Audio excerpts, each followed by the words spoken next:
हमसे पूछा है कि उसने हमें एक एल्काइल हैलाइड गिवन कर रखे डाइऑल, और इस डाइऑल डाई हैलाइड गिवन कर रखा है, और इस डाई हैलाइड को उसने एल्काइन में कन्वर्ट किया। अब उसने मुझसे पूछा है कि एल्काइन में कन्वर्ट हुआ है तो किस रिएजेंट की हेल्प से हुआ होगा। यहाँ पर उसने रिएजेंट के ऊपर क्वेश्चन मार्क लगा, हमसे पूछा रिएजेंट। तो बच्चों ये डेफिनेटली सैचुरेटेड मॉलिक्यूल से अनसैचुरेटेड मॉलिक्यूल की तरफ गया है, तो ये एलिमिनेशन के थ्रू ही गया होगा। तो एलिमिनेशन के अंदर मैंने आपको कहा था कि एलिमिनेशन मुझे क्या चाहिए, बेस।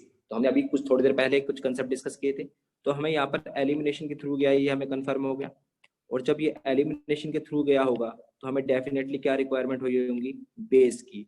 तो चलिए अपने जरा ऑप्शंस को देखते हैं बच्चे। ऑप्शन ए मेरा एक बेस गिवन है, ऑप्शन बी भी मेरा बेस गिवन है, लेकिन ऑप्शन सी के अंदर उसने मुझे एक्वस KOH दिया है जो कि एक बेस नहीं है ना। उसके बाद उसने मुझे बेस दिया NaNH2 is a base, but यहाँ पर उसने एक्वस KOH दे दिया जो कि मेरा एक बेस नहीं है, ये न्यूक्लियोफाइल है, सब्स्टिट्यूशन न्यूक्लियोफिलिक रिएक्शन कराएगा।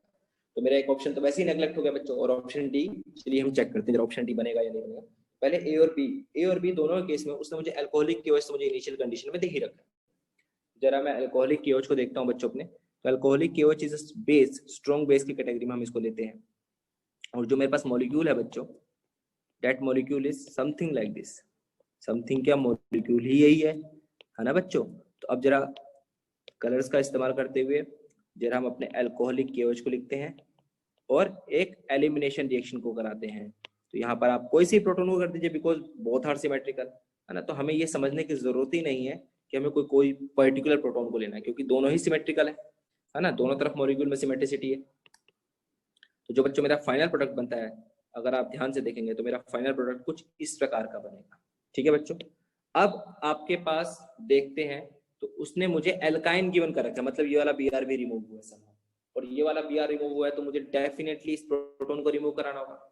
याद रखना बच्चों, जब भी आपको एलिमिनेशन कराना होता है तो हम एक वर्ड बार बार पढ़ते हैं, that is beta hydrogen elimination. वो वर्ड होता है बच्चों क्या, बीटा हाइड्रोजन एलिमिनेशन, है ना। और आपको जैसा कि मैंने बताया था कि जब हम स्ट्रॉन्ग बेस लेते हैं बच्चों, जब हम स्ट्रॉन्ग बेस लेते हैं, मैंने आपको पहले ही बता दिया था कि स्ट्रॉन्ग बेस लिया गया है ऑप्शंस के अकॉर्डिंग, है ना। स्ट्रॉन्ग बेस लेते हैं तो वो E2 जाता है, और E2 के लिए भी मैंने बता दिया था क्या, कि हाइड्रोजन मेरा एंटी होना चाहिए। तो चलिए देखते जरा अपने उन्हीं कंसेप्ट का जो हमने 5 मिनट के अंदर डिस्कस किए थे कुछ कंसेप्ट, उन्हीं को दोबारा यहाँ पर देखते हैं बच्चों। तो लीविंग ग्रुप जो होता है उसके साथ directly attached carbon is called as alpha carbon. Alpha के साथ डायरेक्टली अटैच्ड कार्बन जो होता है बच्चों वो होता है बीटा। और बीटा कार्बन के ऊपर मॉलिक्यूल हाइड्रोजन को क्या बोलते हैं, beta hydrogen. That is why this reaction is called also as beta hydrogen elimination. ठीक है बच्चों। और उसने मुझे स्ट्रॉन्ग बेस गिवन कर रखा है। अब हमें ये देखना है इनमें से कौन सा स्ट्रॉन्ग बेस इस कंडीशन के लिए फिजिबल होगा।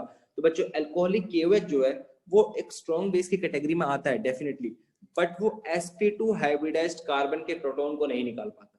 या मैं ऐसा कहूं तो ज्यादा सही रहेगा कि मेरे मॉलिक्यूल के अकॉर्डिंग, मेरे ऑप्शन के अकॉर्डिंग जो NaNH2 है वो sp2 हाइब्रिडाइज्ड कार्बन से एक प्रोटॉन बहुत ही इजीली और बहुत ही अच्छे तरीके से निकाल सकता है ना। मेरे को दोनों ऑप्शन दे रखे तो मैं बेस्ट की तरफ जाऊंगा। तो NaNH2 को देखता हूं बच्चों, तो यहाँ पर NaNH2 ही होगा जो यहाँ से प्रोटॉन निकाल पाएगा। उसके बाद आप देखेंगे कि आपका मॉलिक्यूल किस में कन्वर्ट हो चुका है, हमारे डिजायर्ड मॉलिक्यूल में, जो कि है एक इथाइन। सो ऑप्शन देखा जाए A या option B, so option B will be correct option.